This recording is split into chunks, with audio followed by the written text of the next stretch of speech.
Oi, pessoal, tudo bem com vocês? Começando ideias e debates.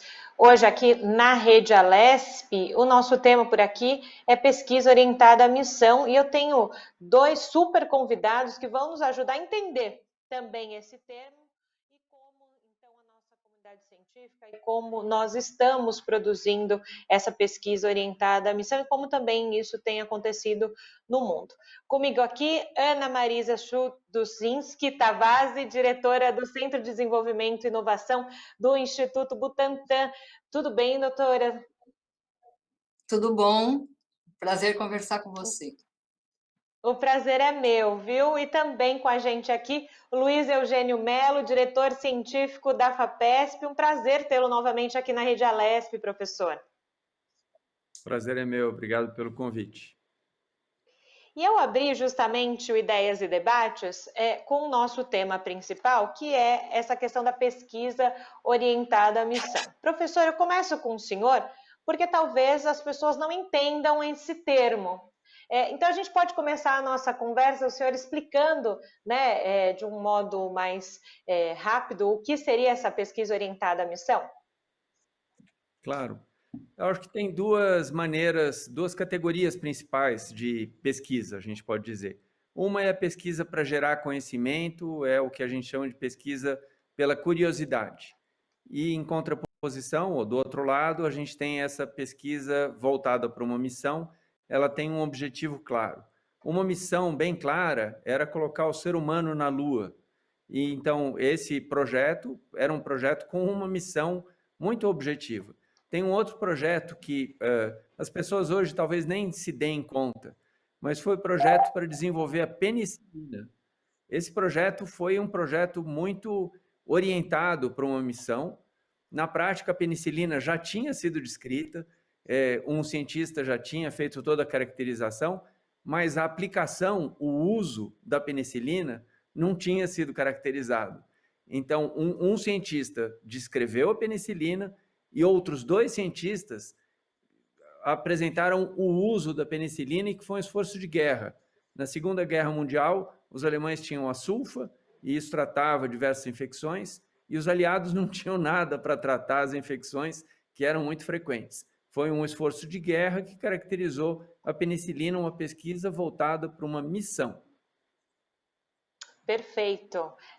Agora, para a Ana, nós estamos falando de missão e estamos falando de Instituto Butantan, que talvez algumas pessoas ainda não tinham entendido o que faz o Instituto Butantan nesses últimos meses, né? Entenderam, não tem jeito.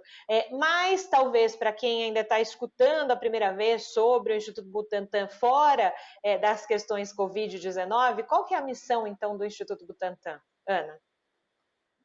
Então, veja, o slogan do Butantan é pela vida, né? Então, o Instituto Butantan, desde que ele foi criado, ele produz imunobiológicos, né?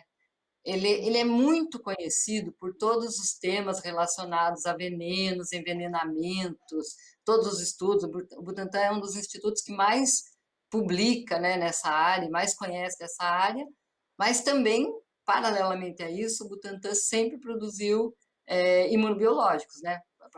Iniciou produzindo soro, né, os soros heterólogos em cavalos, que até hoje a gente produz, e é um dos grandes produtores.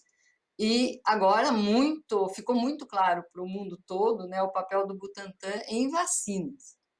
Então ele tem essa missão, ele responde, né, sempre à necessidade de saúde pública, e vacina é um assunto muito forte no Butantan, né? E você vê que há muitos anos a gente é um dos grandes produtores para vacina para influenza, né, para gripe. Então, isso ficou muito evidente para muita gente que não conhecia o Butantan como um grande produtor de vacina, né? Desenvolvedor também. Isso é verdade.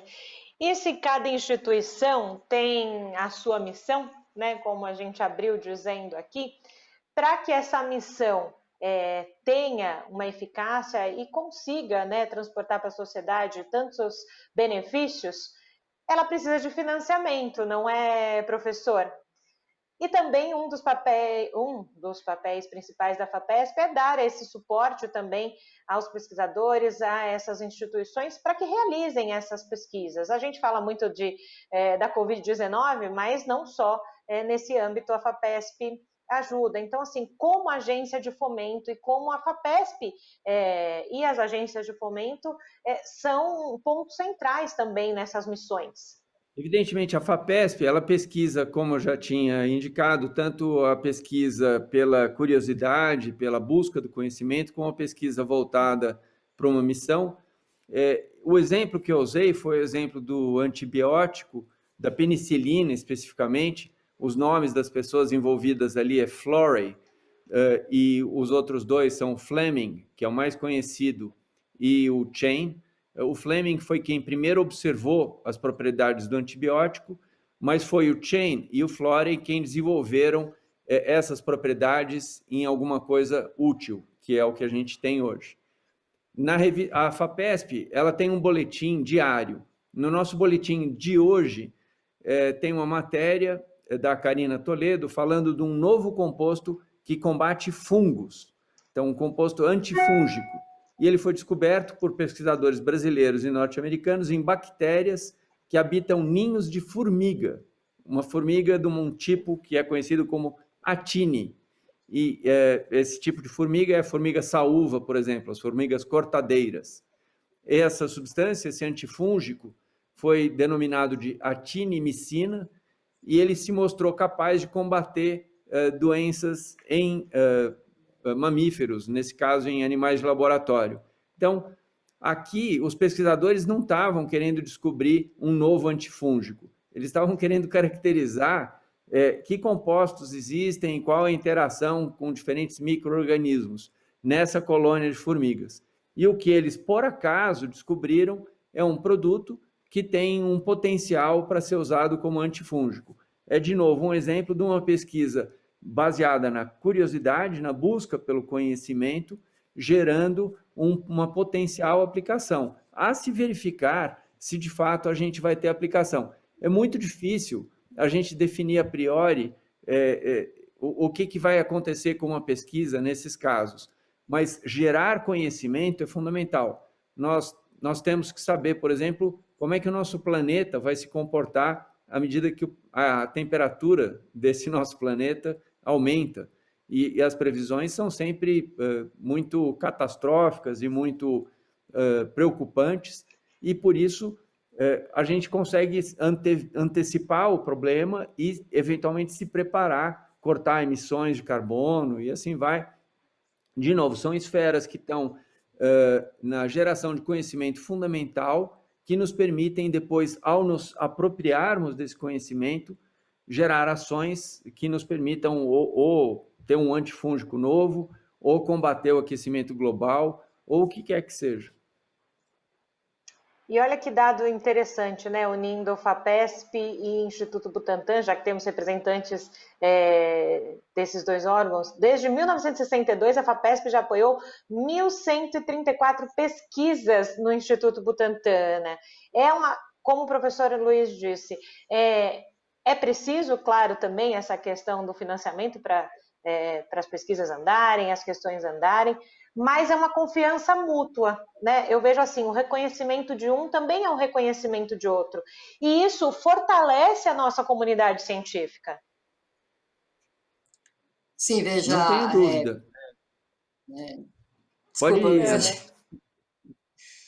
Não há dúvida nenhuma que nós contamos muito com a FAPESP. Quer dizer, a FAPESP, desde o meu primeiro dia que eu defendi o doutorado, eu faço projetos para a FAPESP. Sempre tive projetos com a FAPESP. E assim como eu, todos os pesquisadores. E os projetos, é tanta confiança que existem projetos de longo termo, né? De longa duração. Nós temos projetos, aqui dentro da própria instituição, nós temos 2 centros de excelência, que são projetos que vão de 10 anos de financiamento. E uma grande quantidade, uma importante quantidade de dinheiro que nos permite fazer pesquisas de altíssimo impacto, né? E fora isso, então, todos os pesquisadores, a maioria dos pesquisadores do Butantan, são suportados nas suas linhas de pesquisa pela FAPESP.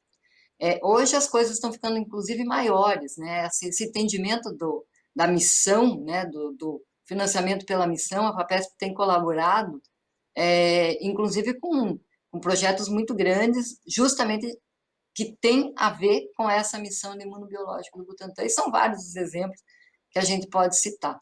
Então, a grande parceira do Butantan, não há dúvida nenhuma, de financiamento, sempre foi, né? Sendo que eu mexo aqui dentro do Butantan, é a FAPESP, não há dúvida nenhuma. E aí, para quem está em casa, antes de passar a palavra para o professor, porque eu sei que ele quer também responder essa questão, para as pessoas que estão em casa entenderem o quanto é essencial essa parceria entre FAPESP e Instituto Butantan, e para que vocês em casa saibam o quanto nós temos uma comunidade científica sólida, que pensa no bem-estar da sociedade, porque eles estão ali, dentro do Instituto, na FAPESP, debruçados, cada um nos seus assuntos, mas para voltar um bem para a sociedade.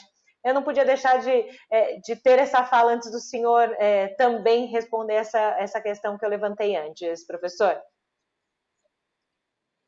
Perfeito.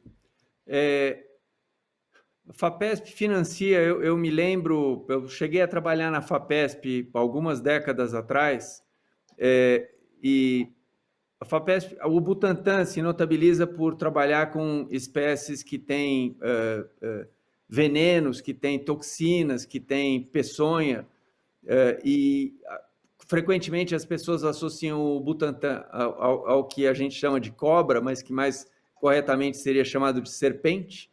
Mas o Butantan também trabalha com carrapato, com aranha, com taturana, com diversos outros invertebrados ou vertebrados, e nesse caso, alguns deles com substâncias químicas que têm potencial para serem usados como analgésicos ou como anticoagulantes. Então, esse trabalho que o Instituto Butantan faz é um trabalho muito importante, porque não só a gente consegue tratar melhor uma pessoa que seja talvez picada por uma serpente, uma cobra, uma aranha, ou entre em contato com uma taturana, mas também, eventualmente, desenvolver novos compostos, novos tratamentos para outras condições, quaisquer que sejam essas outras condições. Conforme a professora Ana Marisa já indicou, a FAPESP apoia um centro que, inclusive, ela é a coordenadora, um centro para descoberta de novos alvos farmacológicos, novos alvos terapêuticos. E é muito importante, é tão importante que esse centro tem o apoio de uma parceria internacional. Não é um centro... Essa parceria internacional podia alocar o recurso em qualquer outro lugar. Optou por alocar o recurso no Estado de São Paulo, no Instituto Butantan, no grupo da Ana Marisa, e em parceria com a FAPESP, significando com isso o reconhecimento da qualidade do trabalho que é feito lá. A atividade de ciência é uma atividade desenvolvida internacionalmente, e nesse sentido ela é competitiva. O fato da gente ter grupos aqui no Brasil, aqui em São Paulo, no Butantan, captando recursos internacionais, é só um atestado da qualidade da pesquisa que é feita ali. Muito importante que as pessoas tenham esse conhecimento. Eu fico feliz em poder trazê-los aqui no Ideias e Debates, justamente para que a população saiba, né? E também tenha boas notícias, né? Porque ultimamente a gente tem tantas más notícias com essa pandemia, não é? Mas para quem está em casa, um outro exemplo que talvez também aproxime as pessoas do entendimento do que é essa questão da missão de parceria FAPESP e Instituto Butantan. Muita gente, eu acho que todo mundo ouviu falar sobre a questão do desenvolvimento do soro elaborado a partir do plasma de cavalos, justamente com o objetivo de amenizar os sintomas da Covid-19. Professora, eu gostaria que a senhora falasse, então, como é que foi o desenvolvimento desse soro, para quem ainda não ouviu, e também o quanto também faz parte dessa parceria ter a FAPESP, o quanto também, eu sei que a senhora já falou da importância da FAPESP, mas linkando também eles com o desenvolvimento dessa pesquisa. Você vê, o soro foi uma ideia, né? A gente tem aqui no Butantã um Centro de Desenvolvimento e Inovação. Sim. E nós conversamos no início da pandemia, falando como que a gente poderia enfrentar, né? Ter alguma ação para enfrentamento da pandemia sem depender de insumos importados e contando com a nossa expertise aqui.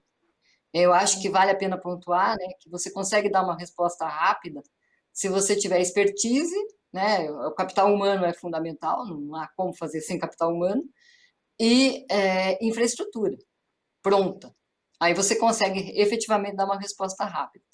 Então, nós nos reunimos e falamos, olha, vamos lá, o Butantan, inclusive, faz um soro antirrábico, que também é vírus, vamos pensar em desenvolver um soro que possa combater de alguma forma esse vírus nessa pandemia. Ao mesmo tempo, a FAPESP, você vê que as imbricações são sempre constantes. Sim. Ao mesmo tempo, a FAPESP nos permitiu entrar num projeto, apesar de termos o centro, né, esse centro que a gente está falando, que é uma parceria público-privada, nos permitiu entrar dentro desse projeto com uma ação também de enfrentamento para a pandemia. E nós começamos um outro projeto que a FAPESP apoiou lá, e aí nós precisávamos do vírus. Bom, uma coisa levou a outra. Então, fizemos uma parceria também com a USP, que isolou esse vírus, então nós não dependíamos mais de insumo importado de lugar nenhum, tínhamos um vírus próprio, né? Produzimos esse vírus aqui no Butantã, no ambiente NB3, porque tínhamos o ambiente, né? Com grau de segurança, um laboratório com grau de segurança. Tá. Utilizamos todos os laboratórios possíveis para fazer todos os testes a respeito desse vírus, se ele era capaz de produzir anticorpos neutralizantes. E aí, de novo, utilizamos toda a infraestrutura já existente para fazer soro, para a produção desse soro. O que aconteceu? Em 5 meses, a gente já estava com o soro no frasquinho. Sim. E graças a toda essa infraestrutura já montada, que não foi montada naquele dia, foi montada graças a todos os projetos anteriores que a gente já tinha feito. Inclusive, tivemos que fazer ensaios pré-clínicos, nós tivemos que seguir todos os passos para o desenvolvimento de um novo produto.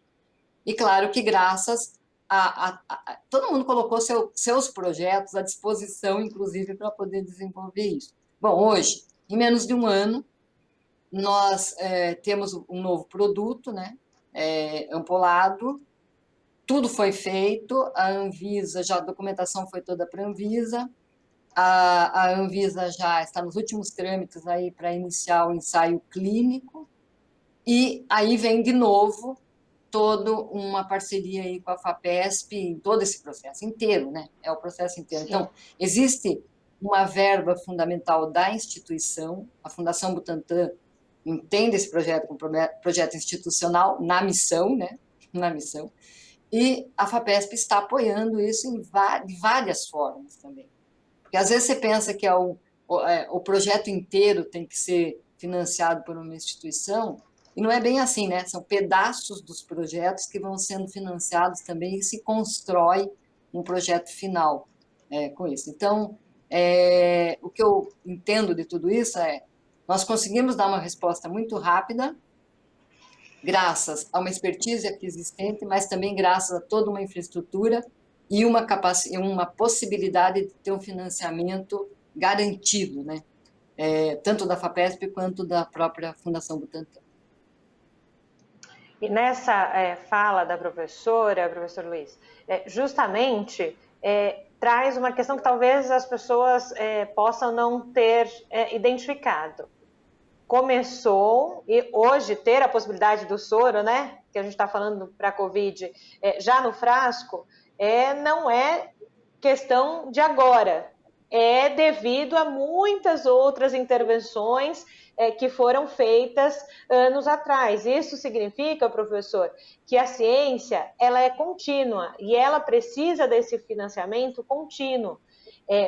Ainda falta para o Brasil e para o governo federal um olhar diferente para essa questão, né, do investimento contínuo em ciência e tecnologia? Certamente falta. É uma distinção que muitas vezes as pessoas separam em duas categorias, o que é urgente e o que é importante. Investir em ciência é urgente e é fundamental, mas na prática não é visto dessa forma e é visto como uma coisa que pode ser deixada para trás e eventualmente pode ser interrompida temporariamente. Isso, infelizmente, não é assim. Na prática, quando uma pessoa trabalha em pesquisa, por exemplo, e aí, num dado momento, os recursos não existem mais e a pessoa fica desmotivada, o que acontece é que ela vai buscar fazer uma outra coisa, ela vai, sei lá, fazer qualquer outra atividade profissional e ela deixa de fazer aquela que ela fazia antes. Quando nós tivemos a Covid, o primeiro caso de Covid no Brasil, o sequenciamento desse paciente foi feito em menos de 48 horas. E foi feito assim porque existia uma infraestrutura que, em parte, foi financiada pela FAPESP, existiam pesquisadores que certamente vêm sendo muito financiados pela FAPESP e que conseguiram fazer esse sequenciamento em menos de 48 horas. Não seria possível para o Brasil ou para qualquer país do mundo formar todo o pessoal, instalar todo o equipamento, ter toda a infraestrutura de base para gerar uma resposta. Então, essa resposta ela tem que quase que estar pronta, ela tem que estar preparada, você tem que ter uma antecedência. Isso é fundamental. Um país como o Brasil, do tamanho do Brasil, com a população que a gente tem que ter especialistas em todas as áreas. Dessa vez é o coronavírus, mas no passado foi o Zika. E antes do Zika e do coronavírus, teve o chikungunya, teve a dengue, e a malária ainda é um problema para nós, e por aí vai. E isso só para ficar nessa esfera das questões de saúde humana, porque tem várias outras questões. A gente já teve apagão nesse sentido, porque a chuva não veio na hora certa e os reservatórios ficaram vazios. Eu li nos jornais que a gente talvez tenha um novo apagão.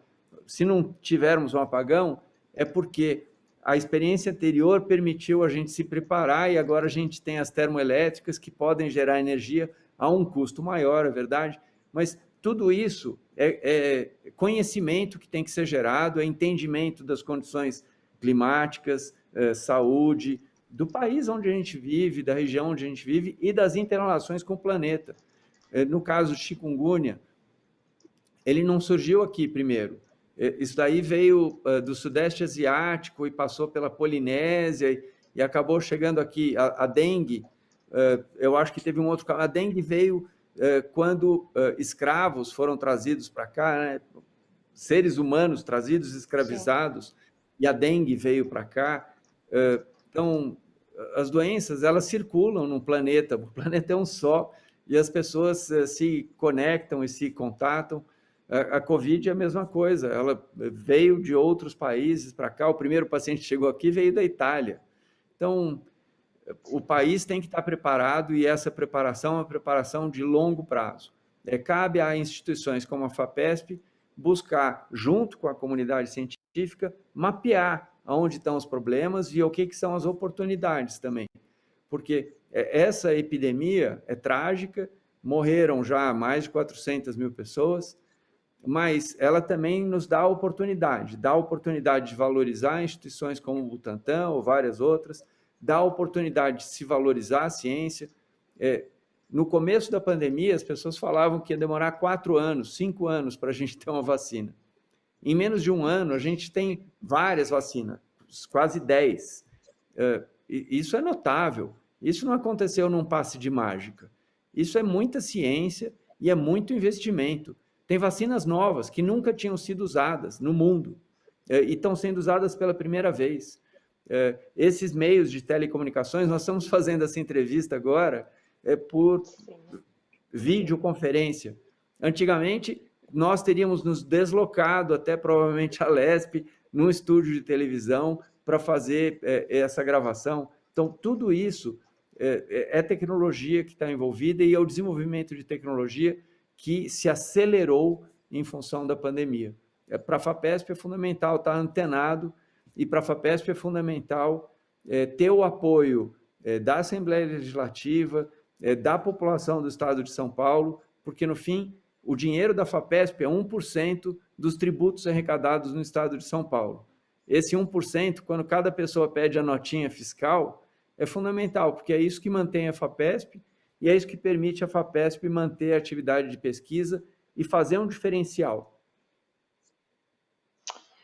Muito importante essa fala do senhor, justamente sobre como essa interlocução também, né, da FAPESP com a Alesp e com o executivo funcionam, e que eles olhem, que se olhe também, né, para a pesquisa, e que talvez, eu acho que nessa pandemia muitos dos olhares dos administradores públicos também mudou. Que bom, né? Que bom que alguns deles mudaram a sua perspectiva com relação à pesquisa e afins.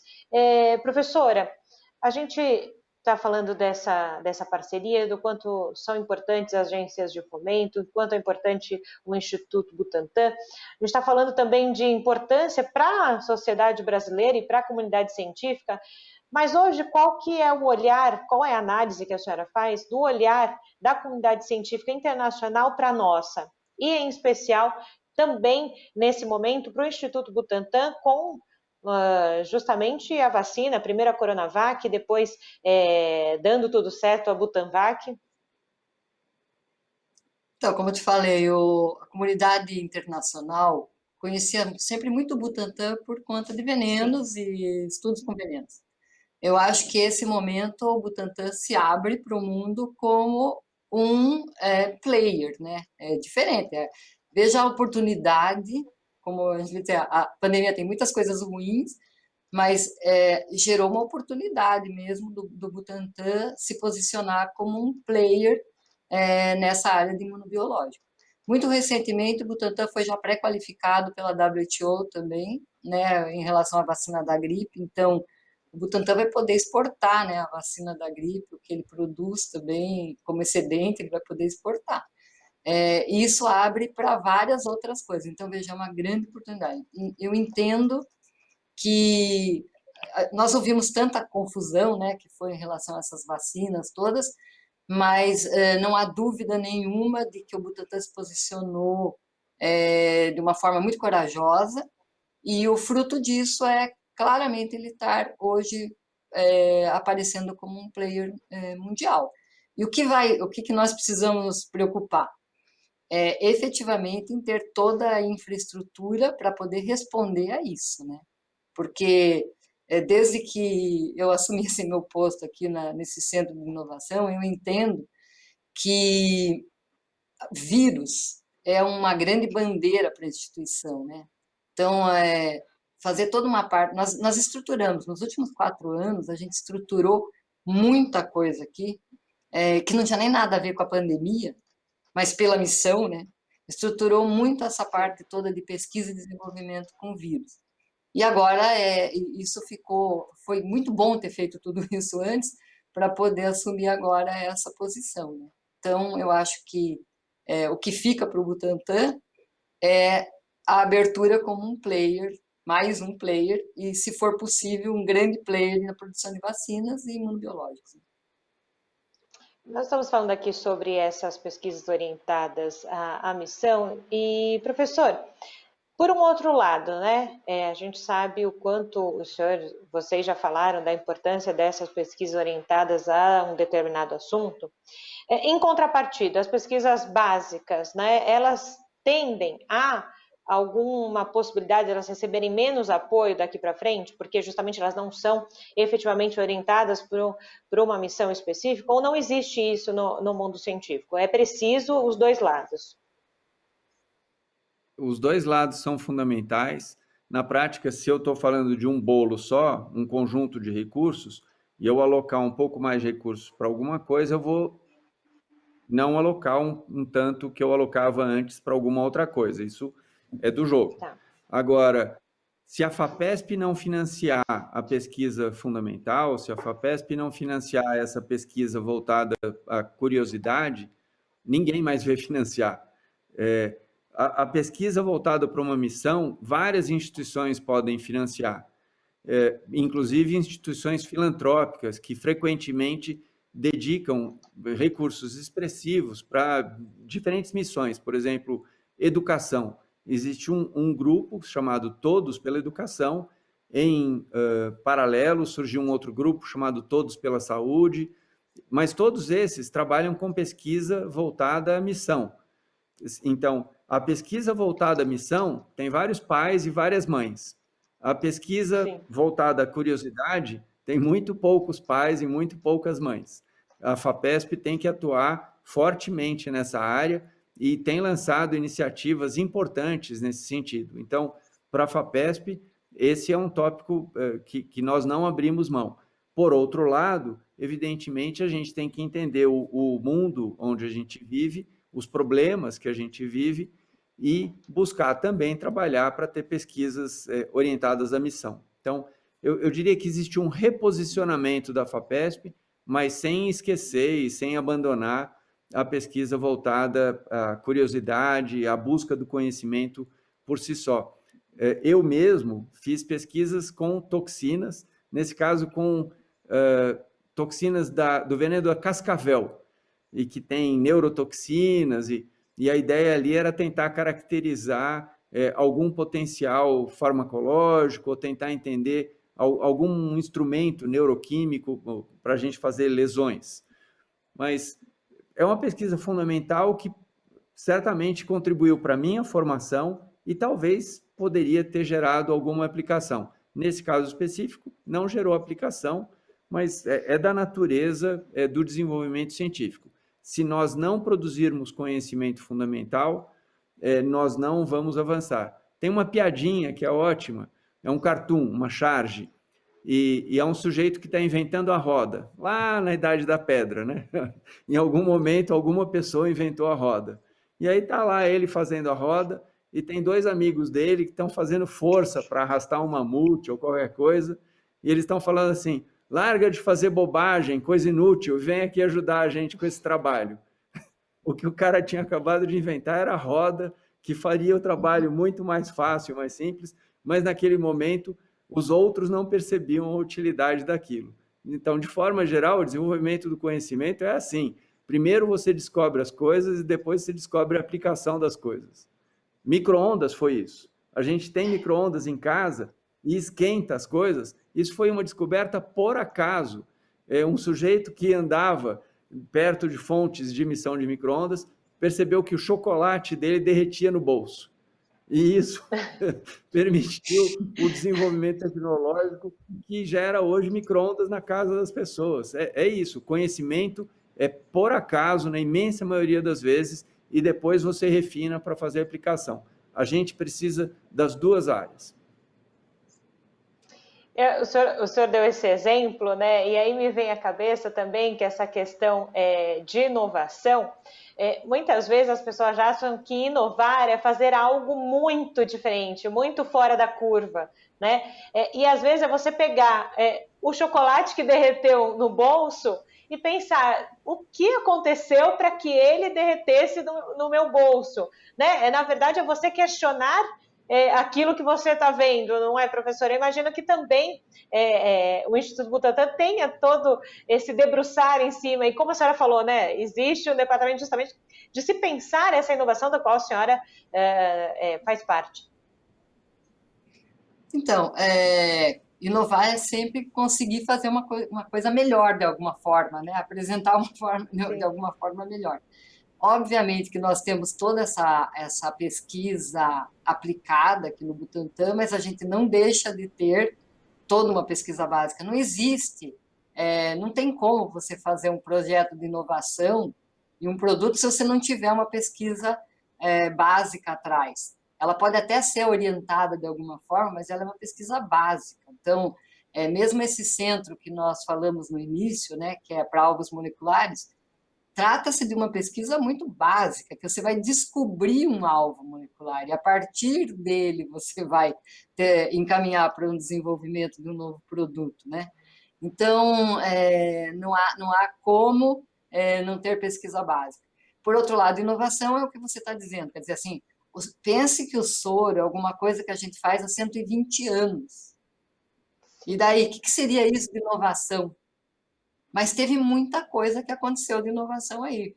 Teve um processo de inativação do vírus completamente diferente, um processo de imunização diferente, vários pedaços disso constituem como inovação.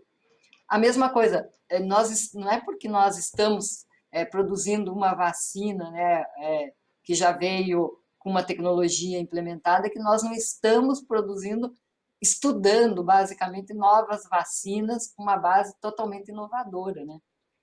Então, aí, sem inovação, sem você modificar o sistema, também não vai para frente. Então, e isso sempre se baseia numa pesquisa básica, né? Não é já no produto pronto. O produto pronto pode ter melhorias também, que também são inovações, né?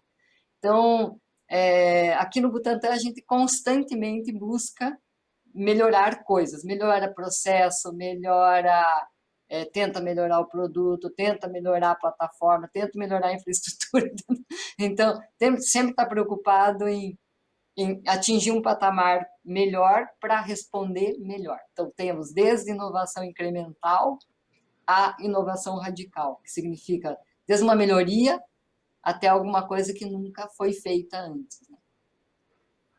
E eu sempre, quando tenho alguém da FAPESP aqui na Rede Alesp entrevistando, ou mesmo um cientista, um pesquisador, eu gosto de voltar, a gente está falando, claro, do fim, né, do fim, entre aspas, que é colocar em prática toda essa pesquisa e é o fomento a esses pesquisadores que já passaram por uma graduação, pós-doutorado, pós-doc e afins, mas a gente precisa falar, e eu quero ouvir vocês, para a gente falar lá na base.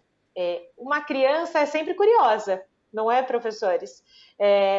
Esse fomento dessa curiosidade e dessas crianças para a ciência, né? É sempre muito importante a gente está falando de inovação e desenvolvimento, e a gente está num momento tão tecnológico também, de tentar tirar às vezes a criança do mundo tecnológico e pôr uma mão na massa, né? Eu digo isso porque eu vejo na sala do meu filho e em outras mães conversando, o quanto essas crianças, quando falam em aula de ciências, biologia, laboratório, elas ficam alvoroçadas, porque é o diferente, né? Do dia a dia, do aprender o português, a matemática, né? Começando pela professora, até porque também a criançada, antes da pandemia, ia muito ver os aracnídeos, os escorpiões no Instituto Butantan, né? Era algo muito do visual da criançada. Como desenvolver, então, realmente esse gosto pela ciência dos nossos jovens? Então, aqui no Butantan nós temos muitas atividades para tentar isso, né? Agora, muito recentemente, a gente está estudando aí um parque da ciência mesmo, né? Promovendo muitas ações interativas, porque é óbvio, é isso que você está falando, a criança mexendo, né? Podendo fazer o experimento, vendo o resultado, aguça muito a criatividade dela e a vontade de aprender ciência.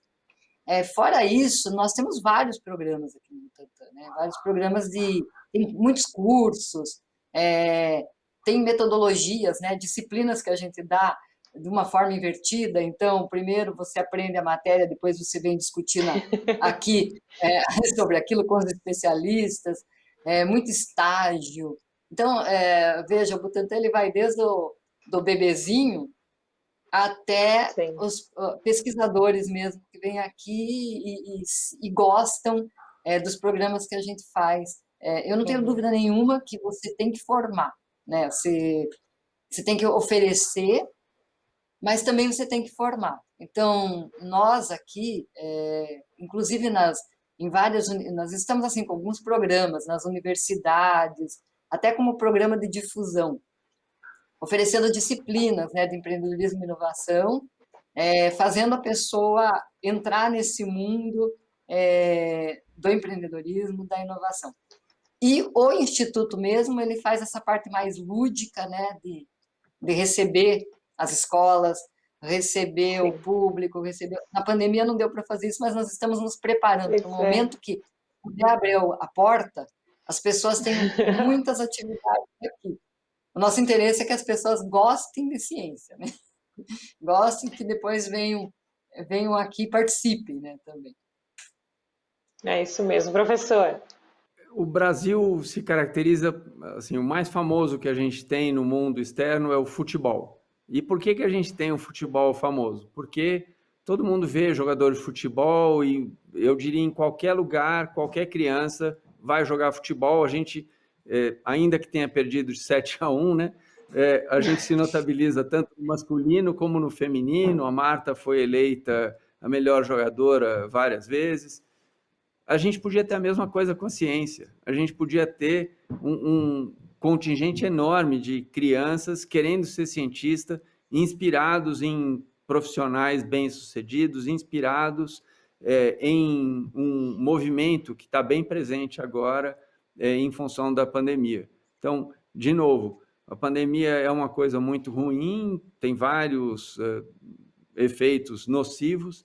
Por outro lado, poderia ter efeitos benéficos das pessoas se interessarem em ciência como uma atividade, porque vem o valor da ciência, porque vem a relevância da atividade dos cientistas para a vida da sociedade de forma geral. Acho que é isso, a FAPESP busca apoiar o desenvolvimento de carreiras científicas desde a iniciação científica, que são bolsas para estudantes de graduação começarem a se engajar em alguma atividade de ciência. Nesse momento, nós estamos discutindo um programa de vocação científica junto com a Academia Brasileira de Ciências, e eu espero que em breve a gente possa anunciar essa parceria. Então, tem uma série de iniciativas buscando amplificar esse potencial da gente chamar mais gente, porque quanto mais gente tiver querendo fazer ciência, mais gente qualificada vai estar tentando essa oportunidade e vai estar contribuindo para a melhoria do mundo como um todo. E é muito bom ouvi-los aqui e eu fico feliz em poder hoje ter reunido aqui no Ideias e Debates vocês dois, não só para corroborar o quanto a nossa comunidade científica é forte, é pulsante, é pensante, né? E talvez, digo de novo talvez, porque lá atrás, antes da pandemia, muita gente não tivesse interesse pelo mundo da ciência. E depois de tantas informações e de tantas notícias nesse último período, precisou olhar para a ciência de um outro modo, não é, professora? Né? Muitos que talvez não entendessem o porquê, né, de um pesquisador, de um cientista ficar debruçado por tantos anos, às vezes, sobre um tema, hoje está entendendo o porquê é essencial que a pesquisa fosse e seja contínua, né? A gente está encaminhando para a reta final do programa. Primeiro, agradeço à senhora, professora, pelo seu trabalho desenvolvido aí no Instituto Butantan e também pelo seu grupo, né? Que hoje, para a gente que está vendo esse momento de pandemia, vai se tornar e já se tornou tão especial. Então, no nome da Rede Alesp, eu agradeço o Instituto Butantan pelo que tem feito pela nossa sociedade.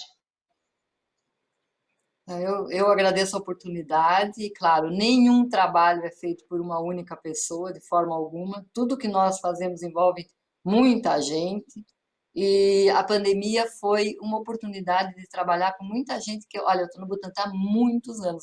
Eu sou pesquisadora desde 87 no Butantan. Eu nunca tinha trabalhado com uma série de pessoas. E muitos jovens também que entraram e estão compondo esses grupos aí. Então, o que eu tenho que dizer eu agradeço a oportunidade para a Alesp, mas eu também aproveito a oportunidade para agradecer a todo esse grupo, que foi fantástico, está sendo fantástico nesse processo todo. Ninguém deixou de arregaçar a manga e ou preferiu dormir, ou tirar um final de semana a resolver o problema. Então, eu aproveito a oportunidade para agradecer muito e dizer para o governo do Estado de São Paulo, olhe pelos pesquisadores. Eu acho que valorize os pesquisadores, o país valorize os pesquisadores. Eu acho que é muito importante. Muito obrigada.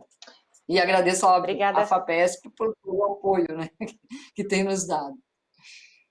Com toda certeza, professora. Professor, também agradeço o senhor, mais uma vez, que gentilmente abriu um espaço na sua agenda para falar aqui com a Rede Alesp, e também é muito importante para a gente sempre evidenciar a FAPESP, o quanto a FAPESP é essencial em todo esse processo científico aqui no estado de São Paulo e também para o mundo, e sempre que vocês tiverem alguma novidade na FAPESP, é só falar para a gente que a gente repercute aqui, professor. Tá certo, Júlia. Nós que agradecemos. Para a FAPESP é fundamental contar com o apoio da Alesp, contar com o apoio da sociedade e ter esse espaço para poder falar sobre ciência, sobre a importância da ciência. A FAPESP, como uma agência de fomento, evidentemente depende de uma comunidade, a gente poderia dizer um ecossistema. O Butantan é um ator essencial nesse ecossistema. É muito bom a gente poder contar com pesquisadores de excelente qualidade, também no Instituto Butantan, poder apoiar iniciativas como o teste fase clínica da Coronavac, ou os outros experimentos em Serrana, ou do soro. Então, em essência, é isso. Obrigado. Obrigada a vocês. E você que está em casa já sabe, né? Para rever o programa Ideias e Debates, também toda a nossa programação, é só ir lá no nosso canal do YouTube. Eu fico por aqui, a gente se encontra em outro momento da Rede Alesp. Tchau.